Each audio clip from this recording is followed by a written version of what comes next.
Allez, on plonge au cœur des flux du commerce mondial. Chaque jour, des montagnes de marchandises traversent les frontières. Mais au fond, qui sont les vrais moteurs de cette immense machine économique? C'est exactement ce qu'on va voir en décortiquant le classement des 30 plus grands pays importateurs en 2024. Accrochez-vous, parce que le chiffre qui résume tout cette année est tout simplement astronomique. 24,800 milliards de dollars.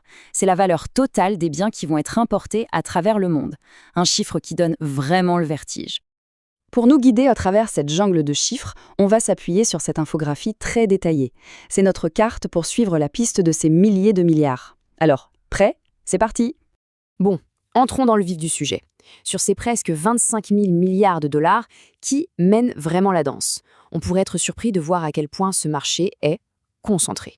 Ce graphique, il nous montre une réalité assez bluffante. Le commerce mondial, c'est un peu un club privé. Imaginez, juste 30 pays absorbent 82% de toutes les importations mondiales. Ça représente 240 milliards de dollars. Et donc, tous les autres pays, plus de 160, se partagent les 18% qui restent. Ça, c'est une concentration de puissance économique qui façonne littéralement le monde. Maintenant, si on zoome tout en haut de la pyramide, on trouve les poids lourds, les vrais titans de l'arène mondiale.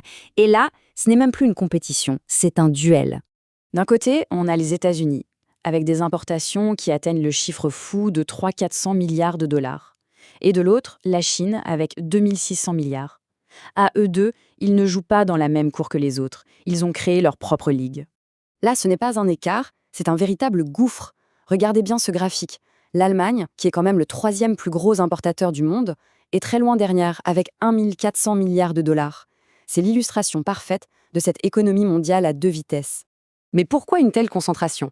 Eh bien, la réponse se trouve dans un concept qu'on appelle la gravité économique. C'est un peu comme en astronomie. De la même manière qu'une planète massive attire les objets plus petits, les économies géantes comme celles des États-Unis et de la Chine aspirent un volume énorme de commerce et d'investissement. C'est un cercle vertueux qui ne fait que renforcer leur domination. Alors d'accord, les États-Unis et la Chine sont les deux soleils de ce système économique. Mais qu'en est-il des autres planètes? Voyons maintenant comment les autres grands pôles mondiaux s'organisent. Direction l'Europe, un continent qui, dans son ensemble, se révèle être une véritable superpuissance commerciale. En regardant l'infographie de plus près, sur la zone Europe, on découvre une vraie constellation de puissance commerciale. Ça va de l'Allemagne, le poids lourd incontesté, jusqu'à des pays comme la Tchéquie. L'Europe forme un bloc économique vraiment dense et puissant. L'Allemagne est largement en tête, avec 1400 milliards de dollars d'importation. Mais regardez juste derrière, le Royaume-Uni, les Pays-Bas, la France, l'Italie, ils pèsent tous des centaines de milliards. C'est ça la force du collectif européen. Et c'est ça, la clé de la puissance européenne. Si on les prend un par un, aucun de ces pays ne peut vraiment se mesurer aux deux titans mondiaux. Mais tous ensemble, là, ils constituent un marché unifié absolument colossal, une force incontournable sur la scène mondiale. Allez, on change de continent.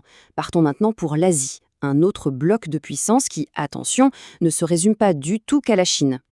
Non, vraiment, l'Asie, c'est bien plus que la Chine. Ce zoom nous montre que la région est un foyer bouillonnant d'acteurs économiques hyper dynamiques, très variés, et chacun joue un rôle clé dans ce grand jeu commercial. Au-delà de la Chine, l'Asie regorge de géants économiques. Le Japon, l'Inde, Hong Kong, la Corée du Sud, Singapour, ces noms sont synonymes de marchés gigantesques. Chacun importe pour des centaines de milliards de dollars et sert de locomotive à toute la région.